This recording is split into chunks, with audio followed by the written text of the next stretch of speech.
வணக்கம் தோழர்களே. நமது நாட்டில் பல்வேறு உழைப்பு சக்திகள் இருக்கின்றார்கள். தொழிற்சாலையில் வேலை செய்கின்றார்கள், சேவைத்துறைகளில் வேலை செய்கின்றார்கள். அதே போன்ற தூய்மை பணியாளர்கள் என்பவர்கள் நமது நாட்டின் ஒரு முக்கியத்துவமான ஒரு பணி செய்கின்ற ஒரு தொழிலாளர்கள். அடிப்படையான பணியை அவர்கள் செய்கின்றார்கள். அவர்களுடைய கடினமான உழைப்பு, அவர்கள் சமூகத்திலிருந்து சமூகம் எப்படி அவர்களை பார்க்கின்றது, அரசு எப்படி அவர்களை பார்க்கின்றது என்பதை பற்றி நாம் இங்கே புரிந்து கொள்ள வேண்டும். அது மட்டுமல்லாமல் இன்றைய சமூக சூழல் நம்ம நாட்டை பொறுத்த வரையிலும் இந்த வேலைக்கேற்ப தொழில்நுட்பம் இன்னும் வளரல. அதை விட முக்கியம் ஜனநாயகம் இல்லை. நம்ம நாட்டில் ஜனநாயகமும் தொழில்நுட்பமும் வளராத ஒரு கட்டத்தில் தான் நம்ம இருக்கோம். நம்ம நாட்டை பொறுத்த வரையில் அவர்கள் எண்ணிக்கை மொத்த தொழிலாளி வர்க்கத்தில் அவர்கள் கிட்டத்தட்ட ஒரு 50 லட்சம் பேர் வேலை செய்வதாக சொல்கின்றார்கள். தூய்மை பணியாளர்கள் எண்ணிக்கை 50 லட்சம் பேர்.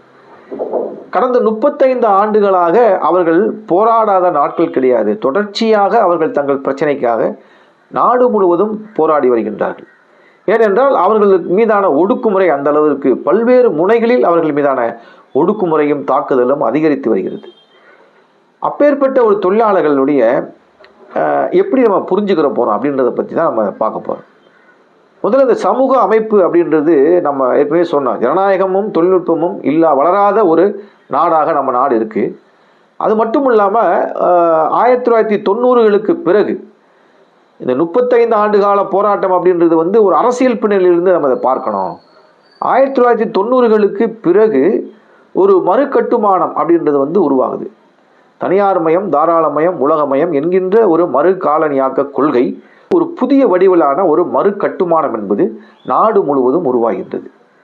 ஆகவே மூலதனத்தின் வருகை, அதாவது மூலதனம் வருகின்றது, உற்பத்தி செய்கின்றது, அந்த உற்பத்தி செய்த பொருள்களை மக்கள் நுகர்கின்றார்கள் என்று எடுத்துக்கொண்டோமானால் இந்த மூலதனம் உற்பத்தி நுகர்வு அப்படின்றதனுடைய அடுத்த கட்டமாகத்தான் இந்த தொழிலாளர்கள் இருக்கின்றார்கள்.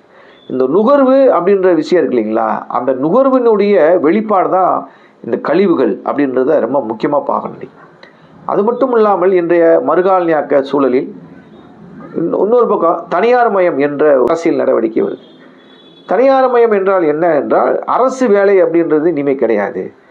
எல்லா வேலைகளையும் தனியார் வசம் ஒப்படைக்க வேண்டும், அதுவும் ஒப்பந்த அடிப்படையில் ஒப்படைக்க வேண்டும் அப்படின்ற அடிப்படையிலும் தொழிலாளர்கள் இன்றைக்கு தூய்மை பணியாளர்கள் முழுவதுமாக என்று ராம்கி போன்ற கொத்தடிமை நிறுவனங்களிடம் கொத்தடிமைகளாக என்று ஒப்படைக்கப்பட்டிருக்கின்றார்கள். இப்போ இதெல்லாம் நிலைமையாக இருக்கின்றது. அப்படி இருக்கும்போது இந்த மறு கட்டமைப்பு அப்படின்றது ஒன்று நடக்குது. இந்த மூலதன வருகை என்பது நகரத்தை நோக்கி வருகின்றது, தொழில்துறை நோக்கி வருகின்றது. இப்போ தொழில்துறையை நோக்கி வருகின்ற மூலதனம் என்பது நகரமயமாக்கலை விரிவுபடுத்துகிறது, நகரமயமாக்கலை விரைவுபடுத்துகிறது. ஆகவே கிராமப்புறங்களில் இருந்து மக்கள் நகரத்தை நோக்கி இடம்பெயர்ந்து வருவது, வெவ்வேறு மாநிலங்களிலிருந்தும் தொழிலாளர்கள் இடம்பெயர்ந்து வருவது, இதன் மூலமாக குறிப்பிட்ட நகரங்கள் நாம் நினைப்பதை விட அதிகமாக வளர்ச்சி அடைகின்றது. அந்த வளர்ச்சி என்பது சீராகவும் ஒழுங்காகவும் இருக்கின்றதா என்பதுதான் இங்கு கேள்வி. இப்போ வளர்ச்சி என்பது எப்படி இருக்கின்றது என்றால், நகரம் அப்படின்றது உதாரணமாக எடுத்துக்கிட்டிங்கன்னா, ஒரு நகரம் உருவாவதற்கு முன்பாக அதனுடைய அடிப்படை கட்டமைப்புகள் உருவாக்கப்படணும். பாதாள சாக்கடை உருவாக்கப்படணும், மழைநீர் வடிகால் உருவாக்கப்படணும், அதற்கான சாலைகள் உருவாக்கப்படணும். இப்படி அடிப்படை கட்டமைப்புகளை உருவாக்கப்பட்ட பிறகுதான் நீங்கள் நகரத்தை வீடுகள், அதாவது மக்கள் குடியிருக்கக்கூடிய குடியிருப்பு பகுதிகளோ மற்ற அலுவலகங்களோ தொழிற்சாலைகளோ வர முடியும். அப்படி வரும்போது மட்டும்தான் நீங்கள் இந்த கழிவுகளை கையாள்வது என்பது எளிமையாகவும் ஒரு முறைப்படுத்தப்பட்டதாகவும் நீங்கள் மாற்ற முடியும். ஆனால் இந்தியாவில் இருக்கக்கூடிய நகரங்களை பொறுத்தளவு அப்படி இல்லை. பழைய நகரங்கள் எல்லாம் இது போன்ற அடிப்படை வசதிகள் இன்றைய நவீனத்திற்கு தேர்ப்ப, இன்றைய உற்பத்தி முறைக்கு ஏற்ப பழைய நகரங்களும் இல்லை. இரண்டாவதாக, அப்படி இல்லாத நகரங்களில் மறு கட்டுமானம் என்பது தொடர்ச்சியாக நடந்து வருகின்றது. எந்த வீடு நீங்கள் ஒரு தெருவில் போய் பார்த்தீங்கன்னா ஒரு 10 வருஷம் முன்னால் போய் இருக்க தெருவு இன்னைக்கு கிடையாது. அது புதுசாக இருக்குது. பல்வேறு புதிய நிறுவனங்கள் உருவாயிருக்கு, புதிய கட்டுமானங்கள் உருவாயிருக்கு. அப்போ என்ன ஆகுதுன்னா, இதன் மூலமாக அங்கே இது போன்ற கழிவுகள் வெளியேற்றப்படுவது, அது நீர் திட கழிவுகளாக இருந்தாலும் சரி, திரவநிலை கழிவுகளாக இருந்தாலும் சரி, இவையெல்லாம் வெளியேற்றப்படுகின்ற அந்த ஒழுங்குகள் எதுவும் இல்லாமல் தான் மிக மோசமாக இருக்கின்றது. அங்கங்கே குப்பைகளும் எந்தெந்த எல்லா கழிவுகளும் கலந்து கிடக்கின்றன. அப்போ இந்த நகரம் அப்படின்றது உருவாக்கப்படுவதற்கு முன்பாகவே அதனுடைய அடிக்கட்டுமானங்கள் எதுவும் உருவாக்கப்படவில்லை. அப்படி தான் அந்த நகரங்கள் உருவாகுது. அதன் விளைவு என்னன்னு கேட்டிங்கன்னா, மிகவும் மோசமான ஒரு நெருக்கடியான ஒரு சூழல் அப்படின்றது உருவாகுது. உதாரணமாக, நகரங்கள் உருவான பிறகு நீங்கள் போய் ஒரு பாதாள சாக்கடை திட்டத்தை செய்யும் போது அங்கே மிகப்பெரிய கழிவுகளும் நெருக்கடிகளும் உருவாகுது. அங்கே நீங்கள் மழைநீர் வடிகால் கட்டும் போதும் அல்லது நீங்கள் சாலைகள் போடும் போதும் அப்போ ஒரு மிகப்பெரிய ஒரு இடைஞ்சலாக தூய்மை பணியாளர்களுக்கு தான் இந்த சுமை அனைத்தும் போய் சேர்கிறது என்பதை நாம் புரிந்து கொள்ள வேண்டும். அது மட்டுமல்லாமல் இன்றைக்கு நுகர்வு என்பது ஒரு கலாச்சாரமாக மாற்றப்பட்டிருக்கின்றது. இன்னைக்கு நம்ம பயன்படுத்தக்கூடிய நுகர்வு அப்படின்றது கலாச்சாரமாக மாற்றப்பட்டிருக்கு. அதாவது நிறைய மக்களுக்கு மனிதனுக்கு தேவையற்ற பொருள்களை வியாபார தொழில் ரீதியில் உற்பத்தி செய்யப்பட்டு வருகின்றது. அந்த உற்பத்தி என்பது எப்படி இருக்குது அப்படின்னு பார்த்தீங்கன்னா, யூஸ் அண்ட் த்ரோ என்று சொல்லக்கூடிய ஒரு பொருளை வாங்கினால் ஒரு முறை பயன்படுத்தி விட்டு தூக்கி எறிவது என்று இருக்கின்றது. இன்னொரு புறம் அனைத்து பொருள்களுமே கவர் செய்யப்பட்ட, அதாவது நீங்கள் ஒரு கட்டத்தில் பார்த்தீங்கன்னா ஒரு அரிசி என்பது, ஒரு உப்பு என்பது, பருப்பு என்பது, இது போன்ற பொருள்கள் எல்லாம் பல்காக ஒரு சாக்கில் ஒரு மூட்டையில் இருக்கும். ஒரு 100 கிலோ மூட்டையில் அந்த மூட்டையை வச்சு அந்த மளிகை கடைக்காரர் என்ன செய்வார்னா அதை நிறுத்து தான் போடுவார். ஆனால் இன்றைக்கு ஒரு 100 கிலோ மூட்டையில் இருக்கக்கூடிய பருப்பு அந்த அரை கிலோவாக பிரித்தால் என்ன ஆகுதுன்னா கிட்டத்தட்ட 200 பாக்கெட்டாக மாறுது. 200 பாக்கெட்டாக மாறுது. ஒரு உதாரணம் சொல்கிறேன் நான். 200 பாக்கெட்டாக மாறும் போது 200 கவர் அதில் புதுசாக உருவாகுது. இந்த கவர் என்பது குப்பை.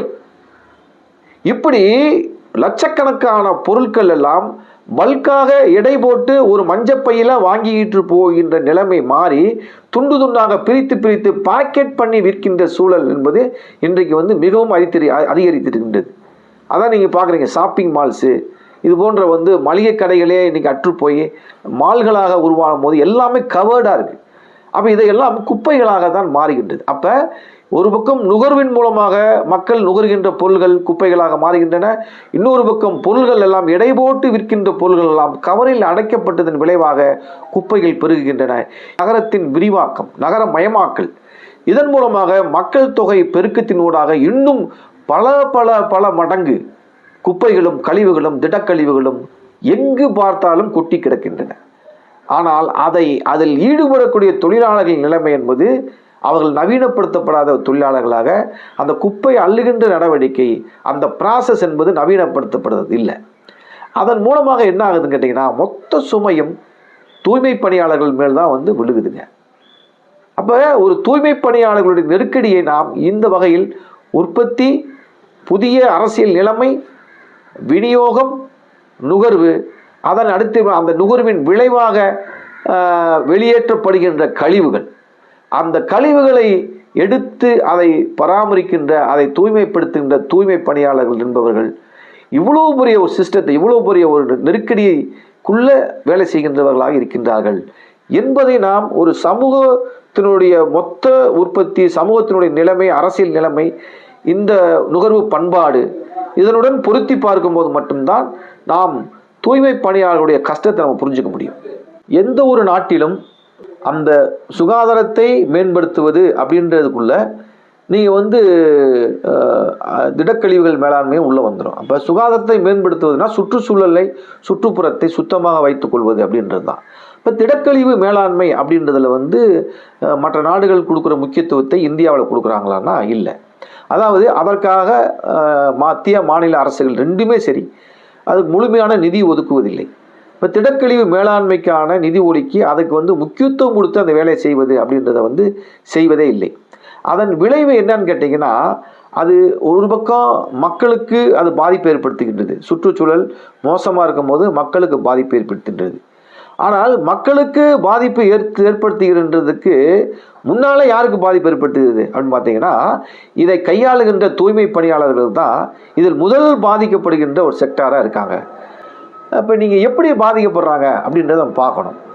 இப்போ அணுக்கழிவு சொல்கிறோம், நிலக்கரி சுரங்கங்களில் வேலை செய்யக்கூடிய தொழிலாளர்கள் சொல்கிறோம், அணு உலைகளில் வேலை செய்யக்கூடிய தொழிலாளர்கள் சொல்கிறோம். இவங்க 2 பேருக்கும் என்ன பாதிப்பு இருக்கும்? அணு கதிர்வீச்சு பாதிக்கப்படுற சூழல் இருக்குது.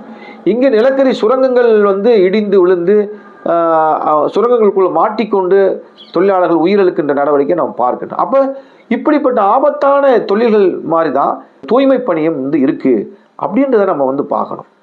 அதற்கு நீங்கள் உதாரணமாக பார்த்தால் தூய்மை பணியாளர்களுடைய அந்த குப்பை அப்படின்றது வந்து தரம் பிரிக்கப்பட்ட குப்பைகளாக எங்குமே இல்லை. இப்போ என்ன சொல்கிறாங்கன்னா, மலமல்லுகின்ற நடவடிக்கை வந்து இப்போ இல்லைல்ல, மலமல்ற தூய்மை பணியாளர்கள் எங்கே இருக்காங்க அப்படின்னு சொல்கிறாங்க. ஆனால் நம்ம குப்பையே அப்படி இல்லை. நம்மளுடைய குப்பை என்பது அதில் வந்து மனுஷ மலம் இருக்குது, நாய் மலம் இருக்குது, அதில் வந்து பார்த்திங்கன்னா எருமை மாடுகள்லாம் சாணி போட்டிருக்கு. இன்னும் சொல்ல போனால் தெருவோரங்களில் நடக்கக்கூடிய மக்கள், தெருவோரங்களில் பயணிக்கின்ற மக்கள் யூரின் போவதற்கான இடங்களே கிடையாது.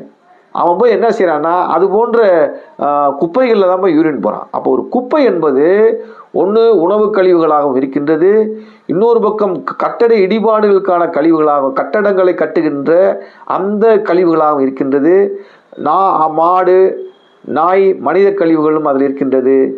யூரின் போகிற வேலையை அங்கே தான் செய்கிறாங்க. அப்படி பல கழிவுகள், மெடிக்கல் வேஸ்ட் உட்பட பல கழிவுகள் கலந்த ஒரு கழிவாகத்தான் அந்த திடக்கழிவுகள் இருக்கின்றது. அப்போ இதை தான் வந்து தூய்மை பணியாளர்கள் கையாளுகின்றார்கள். இப்போ நீங்கள் வந்து சில இடங்களில் வந்து பொது கழிப்பறை கட்டி வச்சுருக்கான். அந்த பொது கழிப்பறைக்கு வந்து ஆள் இருக்காது. நீங்கள் அதுக்குள்ளே போனீங்கன்னா உள்ளே போக முடியாது. அவ்வளோ மோசமாக கழிவறைகள் அன்றாடம் சுத்தப்படுத்தப்படாமல் இருக்கின்ற கழிவறைகள் நகரங்களில் ஏராளமாக இருக்குது. அப்போ மக்கள் என்ன செய்வாங்கன்னா அதுக்கு பக்கத்தில் தான் போய் மோஷன் போகிறது, யூரின் போகிறது தான் செய்வாங்க. அப்போ அது கழிவறை மட்டுமல்ல, கழிவறை சுற்றிலும் இது போன்ற ஒரு கழிவுகள் வந்து கிடப்பதை நாம் பார்க்க முடியும். அப்போ இதையெல்லாம் வந்து தூய்மை பணியாளர்கள் கையாளுகின்றார்கள். இப்படி கையாளும் போது முதலில் பாதிக்கப்படக்கூடிய, நோயால் பாதிக்கப்படக்கூடிய நபர்களாக மக்களுக்கு முன்பாக ஒரு அரண் போல இவர்கள் தான் பாதிக்கப்படுகின்றார்கள். எப்படி அவங்களுக்கு என்ன சொல்கிறாங்கன்னா, அவங்களுக்கு வருகின்ற நோய்களை பற்றி என்ன சொல்கிறாங்க. ஒன்று வந்து HIV அதிகம் பாதிக்கப்படுறாங்க. ரெண்டாவது ஹெப்படைட்டிஸ் B என்று சொல்லக்கூடிய மஞ்சள் காமாலை வைரஸால் பாதிக்கப்பட்டு நிரந்தரமாக கல்லீரல் செயலிழப்புக்கு ஆட்பட்டு இறந்து போகிற சூழல் இருக்குது. மூன்றாவதாக சாதாரணமாக மஞ்சக்காமலையில் பாதிக்கப்படுகின்றார்கள். இதெல்லாம் சுற்றுச்சூழலினுடைய மோசமாக இருக்கின்ற விளைவாகத்தான் இந்த பாதிப்பு ஏற்படுது. இப்போ இதெல்லாம் வந்து யாருக்கு முதலாக பாதிக்கப்பட்டு யார் இறப்பு உள்ளாகிறாங்க, யார் வந்து இது போன்ற தூய்மை பணியாளர்கள் தான் இது போன்ற பாதிப்புகளுக்கு உள்ளாகிறாங்கன்றத புள்ளி விவரங்கள் சொல்லுது. அப்போ அரசு இதற்கு கொடுக்கக்கூடிய பாதுகாப்பு ஏற்பாடுகள் 2013ஆம் ஆண்டு ஒரு வழக்கில், தூய்மை பணியாளர்கள் பற்றியான ஒரு வழக்கில் 44 உபகரணங்களை அவர்களுக்கு கொடுக்க வேண்டும் என்று நீதிமன்றம் உத்தரவிட்டிருக்கின்றது. அந்த 44 உபகரணங்களும் இன்றைக்கு கொடுக்கப்படுகின்றதா என்றால் கிடையாது. கைக்கு போகிற க்ளவுஸ் கூட கொடுக்கறதில்லைன்றாங்க. அப்படி கொடுக்கப்படுகின்ற க்ளவுஸ் கூட தரமானதாக இல்லை. ஒரு குப்பையில் வந்து கண்ணாடி கிடக்கு, ஒரு ஊசி கிடக்கு, ஒரு தகரம் கிடக்குன்னு சொன்னால் அதை நீங்கள் எடுத்தீங்கன்னா அந்த க்ளவுஸ் கிழிஞ்சு அது வந்து அவங்க கையை வந்து தாக்குகின்ற, கைக்கு பாதிப்பு ஏற்படுத்துகின்ற இதெல்லாம் இருக்குது, அந்த ரிஸ்கெல்லாம் இருக்குது அப்படின்னு தான் சொல்கிறாங்க. தூய்மை பணியை செய்கின்ற தொழிலாளர்கள் வந்து ஒரு சிஸ்டமேட்டிக்காக ஒரு குப்பையை இந்த குப்பை தான் இருக்கும் அப்படின்ற நம்பி போய் அந்த குப்பையை நீங்கள் எடுக்க முடியாதுன்றதான் இருக்குது. அப்போ மலமல்லுகின்ற வேலை இப்போ கிடையாது. மலமல்லும் தூய்மை பணியாளர்கள் இல்லை என்பது வந்து பேரளவில் இருக்கலாமே ஒழிய, ஆனால் இயல்பிலே அப்படி இல்லை. எல்லாம் கலந்து போன குப்பையை தான் அவங்க அள்ளுறாங்க அப்படின்றது தான் இந்தியாவினுடைய நிலைமையாக இருக்கின்றது. அது மட்டும் இல்லாமல் நகர விரிவாக்கத்தினூடாக நடக்கின்ற அடிக்கட்டுமானங்கள் இருக்கு இல்லைங்களா, அந்த அடிக்கட்டுமானங்கள் சொன்னால் குறிப்பாக பாதாள சாக்கடை திட்டம் எடுத்துக்கங்க. அதை விட மழைநீர் வடிகால் அப்படின்றது ஒன்று இருக்குது. அந்த மழைநீர் வடிகால் அப்படின்றது பெயரளவில் தான் இருக்க ஒழிய அது சாக்கடையாக தான் இருக்குது. அது வீட்டில் உபயோகப்படக்கூடிய வணிக நிறுவனங்களில் உபயோகப்படக்கூடிய கழிவுகள் வந்து நீர்க்கழிவுகள் எல்லாம் அதில் தான் வெளியேறுது. அப்படி இப்போ அது போன்ற அந்த கட்டமைப்பில் அந்த நீர் கழிவுகள் வெளியேறி முறையாக போவதற்கான அந்த தன்மையிலையும் அது அமைக்கப்படல. அங்கங்கே தண்ணி தேங்கி நின்று கொசுக்கள் உற்பத்தி ஆகுது. அந்த தண்ணி தேங்கி நிற்கிறது மட்டுமல்ல, அதில் கொண்டு போய் குப்பைகள் வந்து போடப்பட்டு குப்பைகள் டம்ப் பண்ணப்பட்டு அது குப்பை தொட்டியாகவே மாறி போயிருக்குங்க. இப்போ மழைநீர் வடிகால் என்பது சென்னை நகரங்களில் நீங்கள் பார்த்தீங்கன்னா அது முறையாக வடிவமைக்கப்படாமல் அது மிகப்பெரிய பள்ளங்களாக உருவாகி அதில் கழிவு நீர்கள் தேங்கி நின்று குப்பைகள் தேங்கி நின்று அதுவே மிகப்பெரிய ஒரு குப்பை தொட்டியாக மாறிப்போச்சு. அப்போ இதையெல்லாம் கையாளுகின்றவர்களாகத்தான் இன்றைக்கு தூய்மை பணியாளர்கள் இருக்கின்றார்கள். இன்னொரு பக்கம் நகரங்களில் ஒரு பாக்ஸ் வைப்பாங்க, பெரிய பெரிய பாக்ஸ் வச்சு ஒரு மையமான இடத்துல, ஏன்னா கடைகள் வணிக நிறுவனங்கள் இருக்கக்கூடிய இடங்களில் குப்பைகள் சில இடங்களில் நேரடியாக வீடுகளுக்கு போய் வாங்க முடியாத சூழலில் அங்கங்கே பாக்ஸ் ஒரு குறிப்பிட்ட இடத்துல வச்சு அதில் போய் மக்களும் வணிக நிறுவனங்கள் நடத்துகிறவங்களோ வியாபாரிகளோ குப்பைகளை கொட்டுறது வழக்கம். ஆனால் இப்படி கொட்டப்படுகின்ற குப்பை என்பது தினந்தோறும் எடுக்கப்படுவதில்லை. அதே மாதிரி ரெகுலராக வீடுகளுக்கு சென்று குப்பை வாங்குவது அப்படின்ற ஒரு வழக்கத்தையும், அதாவது மாநகராட்சி ஒட்டி இருக்கக்கூடிய ஊராட்சிகளில் இருக்கின்றது. அந்த போன்ற ஊராட்சிகளில் ரெகுலராக குப்பை வாங்குவது அப்படின்னு ஒரு சிஸ்டத்தை இன்றைக்கி மாற்றி 2 நாளைக்கு ஒரு முறை குப்பை வாங்குவது என்று போகும்போது என்ன ஆகுதுன்னா மக்கள்கிட்ட குப்பைகள் தேங்கி போகுது. அப்போ தேங்கி போவதன் விளைவு என்ன ஆகுதுன்னா அந்த குப்பைகளை மக்கள் போடுவதற்கு வெளியே தான் கொண்டு போடுறாங்க. ஒன்று, வெளியே இருக்கிற குப்பை தொட்டியை ரெகுலராக அல்லாத விளைவு குப்பை தொட்டி நிறைஞ்சு வலியுது. மக்களுக்கு ரெகுலராக போய் குப்பைகளை எடுக்காத விளைவு என்ன ஆகுதுன்னு கேட்டிங்கன்னா மக்கள் வெளியே போடுகின்ற நடவடிக்கை அதிகரிக்குது. அப்போ இங்கே பிரச்சனை எங்கே இருக்குன்னு கேட்டிங்கன்னா ரெகுலராக அந்த குப்பை வாங்குவதற்கான தொழிலாளர்களை ரெக்ரூட் பண்ணாதன் விளைவு தான் அது. ஒரு பகுதிக்கு ஒரு 100 தொழிலாளிகள் இருந்தால் தான் அந்த பகுதியினுடைய மொத்த குப்பையும் மொத்த கழிவுகளையும் திடக்கழிவுகளையும் கையாள முடியும் அப்படின்ற நிலைமை இருக்கும்போது நீங்கள் வெறும் 50 தொழிலாளிகள் வச்சு வேலை வாங்க என்ன ஆகும்? அப்போ தொழிலாளிகள் பற்றாக்குறை ஏற்பட்டு அங்கே தூய்மை பணி என்பது சரிவர நடக்காமல் போய் அதன் விளைவாக என்ன ஆகுதுன்னா குப்பைகள் சிதறி கிடப்பதும் குப்பைகள் கண்ட இடத்துல போடுவதும் குப்பைகள் பிதுங்கி வழிவதும் நடக்குது. இதுக்கு முழு பொறுப்பேற்க வேண்டியது அரசும் அந்த ஒப்பந்ததாரர்கள் தான். ஆக இப்படி இன்னும் மோசமாக என்று அந்த குப்பை தொட்டி வைக்கின்ற இடங்களில் தொட்டிகளே வைப்பதில்லை என்ற நிலைமை இருக்குது. அப்போ என்ன செய்யணும், மக்கள் கொண்டு போய் ரெகுலராக போடுற இடத்துல போடுற பழக்கத்தில் அங்கே போய் வெளியே ஓப்பன் ஸ்பேஸில் குப்பையை போடுறாங்க. அதை எடுப்பதும் இவங்க தலையில் தான் விழுகுது. அப்போ தூய்மை பணியாளர்களுடைய நிலைமை என்பது மிக மோசமாக, ஒன்று தேவையான ஆட்களை எடுக்காததன் விளைவு எவ்வளோ அளவுக்கு இருக்கின்ற தூய்மை பணியாளர்கள் மீதான நெருக்கடியாக அது மாறுகின்றது என்பதை பார்க்க வேண்டும். அப்போ இது போன்ற ஒரு பார்வை நமக்கு இருக்கின்றதா? அரசுக்கு இருக்கின்ற அரசுக்கு தெளிவாக தெரியும். ஆனாலும் அரசு இதில் கவனம் செலுத்துவதில்லை என்பதுதான் நாம் பார்க்க வேண்டிய ஒரு முக்கியமான விஷயமாக இருக்கின்றது. அதே போன்று மழை வெள்ள காலகட்டங்களாக இருக்கட்டும், நீங்கள் அரசியல் கூட்டங்களாக இருக்கட்டும், எந்த ஒரு நிகழ்ச்சி நடந்தாலும் அந்த நிகழ்ச்சியில் இறுதியாக சென்று அதை துப்புரவு செய்து வாரி அதை குப்பையை கொண்டுட்டு வர பொறுப்பும் தூய்மை பணியாளர்களுடைய தலையில் தான் விழுகுது. திடீர்னு ஒரு மந்திரி வருவார், எம்எல்ஏ வருவார், யார் வந்தாலும் அந்த நிகழ்ச்சி நடத்தும் போது அது போது ஒரு குப்பை காடாக மாறிப்போகும். அதற்கும் இவர்கள் தான் பயன்படுத்தப்படுகின்றார்கள். அதே மாதிரி கொசு மருந்து அடிப்பது, கழிவுநீர் தொட்டியில் இறங்குவது, இப்படி எல்லா வகையான கழிவுகளையும் கையாளுகின்றவர்களாக இன்றைக்கு நமது நாட்டினுடைய தூய்மை பணியாளர்கள் இருக்கின்றார்கள் என்று நாம் பார்க்க வேண்டும். சாதி ரீதியாகவும் பொருளாதார ரீதியாகவும் பின்தங்கி இருக்கின்ற தலித் மக்கள் தான் இந்த துப்புரவு பணிகளில் ஈடுபடுத்தப்படுகின்றார்கள். ஆகவே இந்த மக்கள் மீண்டும் ஒரு சுழல் போல வாழையடி வாழையாக இதே பணியில் தொடர்ச்சியாக ஈடுபடுத்தப்பட்டு வருகின்றார்கள். அது மட்டுமில்லாமல் இவர்கள் சாதி ரீதியாக ஒடுக்கப்படுவது என்று சொல்வதில் அரசு முதலிடம் வகிக்கின்றது என்று நாம் சொல்லலாம். அந்த வகையில் உதாரணமாக சென்னையில் 2015ஆம் ஆண்டு நடந்த பெருவெள்ளத்தின் போது இங்கே இருக்கக்கூடிய இந்த துப்புரவு பணிகளுக்கு அதிகமாக ஆட்கள் தேவைப்பட்டு பல்வேறு மாவட்டங்களிலிருந்து தூய்மை பணியாளர்கள் வரவழைக்கப்பட்டார்கள். அது மட்டும் இல்லாமல் நமது அண்டை மாநிலங்களிலிருந்து ஆந்திரா போன்ற மாநிலங்களிலிருந்தும் தூய்மை பணியாளர்கள் வரவழைக்கப்பட்டார்கள். இவர்கள் எல்லாம் எதில் வரவழைக்கப்பட்டார்கள் என்றால் அவர்கள் குப்பை எடுத்து செல்லக்கூடிய லாரியில் தான் அவங்களை கூப்பிட்டு வந்தாங்க. அப்போ குப்பை எடுத்து போகக்கூடிய லாரியில் ஒரு தொழிலாளியை கூப்பிட்டு வருவது என்பது ஒரு சாதிய மனநிலை தான். அது மட்டும் இல்லாமல் அந்த தொழிலாளிகள் கஷ்டப்பட்டு இங்கே வேலை செஞ்சிட்டு இருக்கும்போது அவர்களுக்கான உணவு தண்ணீர் போன்றவற்றை அதே குப்பை லாரியில் எடுத்துகிட்டு போய் தான் அந்த அரசு அதிகாரிகள் கொடுத்தான். அப்போ சாதிய ஆதிக்க மனநிலையில் அரசும் அதிகாரிகளும் தான் முதல் நிலையில் நிற்கிறான் அப்படின்னு பார்க்க முடியும். இதுதான் ஒரு உதாரணமாக நாம் பார்க்கின்ற நடவடிக்கை. தூய்மை பணியில் 77% பேர் தலித் பழங்குடி மக்கள் தான் ஈடுபடுத்தப்படுகின்றார்கள். அந்த தூய்மை பணியில் ஈடுபட்டு இருக்கக்கூடிய பெண்கள் ஆணாதிக்கத்திற்கு ஆட்படுவது, பாலியல் துன்புறுத்தலுக்கு ஆட்படுவது என்பது அதிகரித்திருக்கின்றது. அது மட்டுமல்ல, பெண்களுக்கு கொடுக்கக்கூடிய கூலி என்பது மிகவும் குறைவான கூலியாகவும் இருக்கின்றது. 1990களுக்கு பிறகு, அதாவது தனியார் மயம், தாராளமயம், உலகமயம் என்ற கொள்கை இந்தியாவில் அமுல்படுத்தப்பட்ட பிறகு, அதற்கு முன்பாகவே ஐநா சபை போன்ற நிறுவனங்களின் மூலமாக இந்த திடக்கழிவு மேலாண்மைக்கென்று சில நெறிமுறைகள் வகுக்கப்பட்டு அனைத்து நாடுகளுக்கும் இது அறிவுறுத்தப்பட்டது.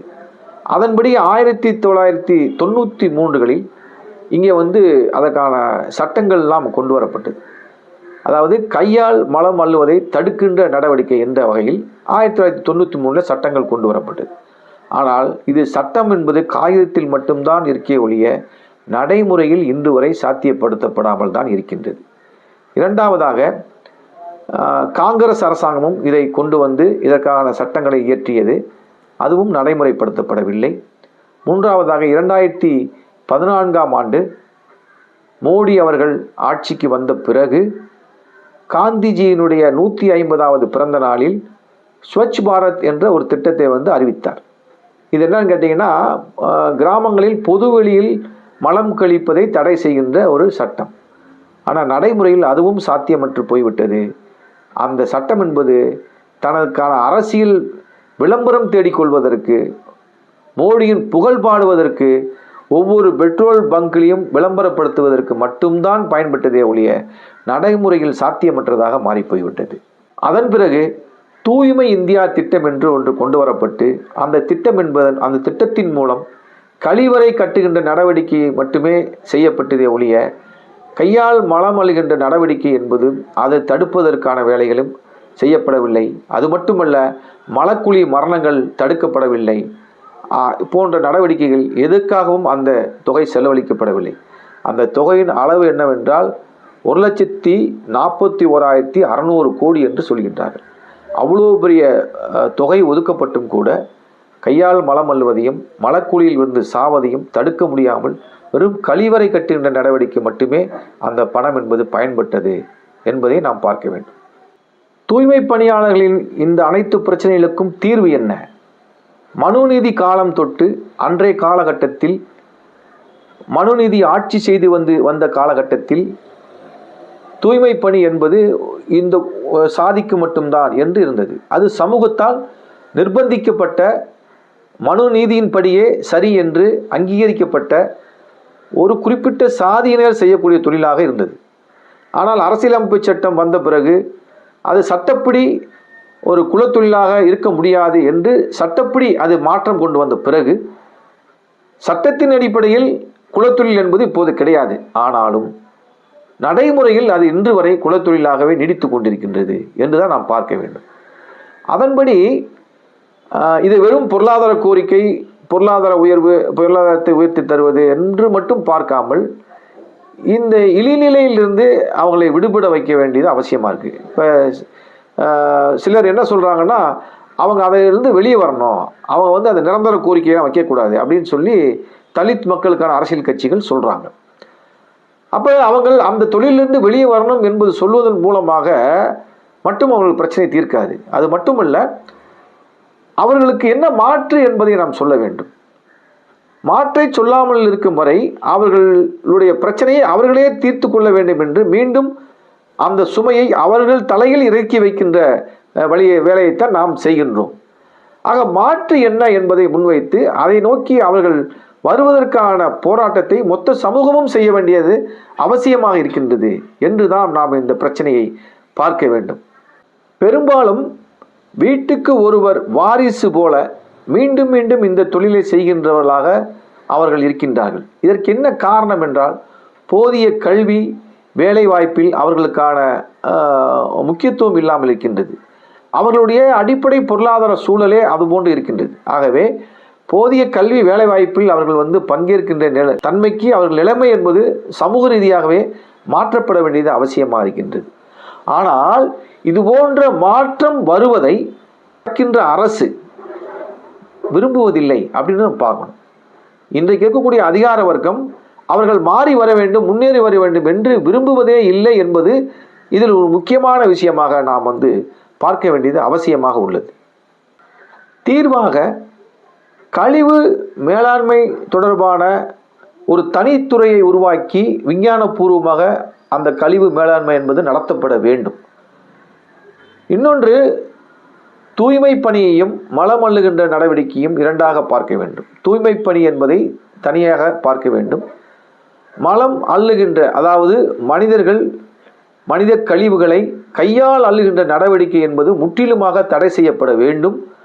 அது முழுக்க இயந்திரமயமாக்கப்பட வேண்டும். தூய்மை பணியை அரசு பணியாக மாற்ற வேண்டும். அவர்களுக்கான அனைத்து உரிமைகளும் வழங்கப்பட வேண்டும். தூய்மை பணியில் ஈடுபடுகின்ற தொழிலாளர்களின் பிள்ளைகளுக்கு தனிச்சிறப்பான இடஒதுக்கீடுகள் வழங்கப்பட வேண்டும். அவர்களுக்கு வேறு பணியிலும் முன்னுரிமைகள் வழங்கப்பட வேண்டும். அதன் மூலமாக அவர்கள் இதிலிருந்து விடுபட்டு வெவ்வேறு பணிகளுக்கு செல்லுகின்ற நடவடிக்கை என்பது அதற்கான ஒரு பொறுப்பை சமூகம் ஏற்றுக்கொள்ள வேண்டும். அது மட்டுமல்லாமல் வேறு சுய தொழில் செய்வதற்கான வசதி வாய்ப்பை, குறிப்பாக கடன் வசதி செய்கின்ற வாய்ப்பையும் அரசு ஏற்படுத்தி கொடுக்க வேண்டும். இவையெல்லாம் இன்று சாத்தியமா என்பதை நாம் பரிசீலிக்க வேண்டும். இன்று அரசியல் என்பது பார்ப்பனிய சித்தாந்தத்தால் ஒடுக்குகின்றதாகவும், கார்ப்பரேட்டின் நலனுக்காக ஒடுக்குமுறை செலுத்துகின்ற அரசாகவும் பாசிச மோடி அமித்ஷா கும்பல் அரசு என்பது இருந்து வருகின்றது. இந்த நிலைமையில் அந்த பழைய சனாதனத்தை புதிய வடிவங்களில் நிறைய சட்டமாக்குகிற நடவடிக்கையில் கூட இன்னைக்கு அவங்க கொண்டு வராங்க. விஸ்வகர்மா யோஜனா என்று சொல்லக்கூடிய ஒரு வார்த்தையை பயன்படுத்தி குலத்தொழில் என்பது சரி, அது அங்கீகரிக்கப்பட வேண்டும் என்று அதற்கான புதிய சட்டங்களையும் கொண்டு வருகின்ற நடவடிக்கையில் இறங்கி வருகின்றார்கள். ஆகவே சனாதன அடிப்படையில், மனுதர்ம அடிப்படையில் மீண்டும் குலத்தொழில்களும், மீண்டும் சாதிய கட்டமைப்புகளும், சாதிய இழிவுகளும் நிலை பெற வேண்டும் என்ற நோக்கத்தில் செயல்பட்டு வருவதுதான் இன்றைக்கு இருக்கக்கூடிய பாசிச மோடி அமித்ஷா கும்பல். ஆகவே இந்த அரசு கட்டமைப்பிற்குள் நாம் இந்த தீர்வுகளை தேடி செல்ல முடியாது. அதற்கு தூய்மை பணியாளர்கள் நடவடிக்கைக்கும் தூய்மை பணியாளர்கள் வாழ்க்கை மாறுவதற்கும் எதிராக இந்த அரசு கட்டமைப்பு என்பது இருந்து வருகின்றது. மாறாக உழைக்கும் மக்களுக்கும், பாசிசத்தை எதிர்த்து போராடுகின்ற மக்களுக்கும் ஜனநாயகத்தை வழங்குகின்ற பாசிச எதிர்ப்பு ஜனநாயக குடியரசு என்ற ஒரு அரசமைப்பின் மூலமாகத்தான், ஒரு மாற்று அரசு கட்டமைப்பின் மூலமாகத்தான் தூய்மை பணியாளருக்கான அனைத்து ஜனநாயகத்தையும் வழங்க முடியும் என்பதையும் நாம் புரிந்து கொள்ள வேண்டும். ஆகவே மாற்று அரசு கட்டமைப்பை நோக்கி நாம் நகர வேண்டியது அவசியமாக இருக்கின்றது என்பதை கூறி முடிக்கின்றேன். நன்றி, வணக்கம்.